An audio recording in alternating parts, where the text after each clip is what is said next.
waxaan rabaa inaan u hambaleeyo xukuumadda isbeddelka ay ku dhaqaaqday ee ay doonayso inay wax ku beddesho waddanka waxaan rabaa oo kaleeto inaan ka hadlo wasiirradii xilkooda waayey inaanay noqonin kuwa mucaarad ku noqda dawladda ee ahaadaan kuwa la shaqeeya dawladda kuwa hadda loo dhiibina waxaan leeyahay hambalyo waxaan xukuumadda ayaan hambalyaynayaa dawladda ayaan hambalyaynayaa waxqabadkeedaan ku hambalyaynayaa waxaan anugu u arkaa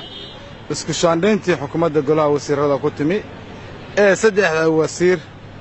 in aysan ahmiyad gaara lahayn wakhtigeediina la joogin iyada oo ay jiraan hawlo badan oo ka mudan in la qabto waxaase nasiib darro ah in wasiir xalay idaacadda aan ka dhegaysanaynay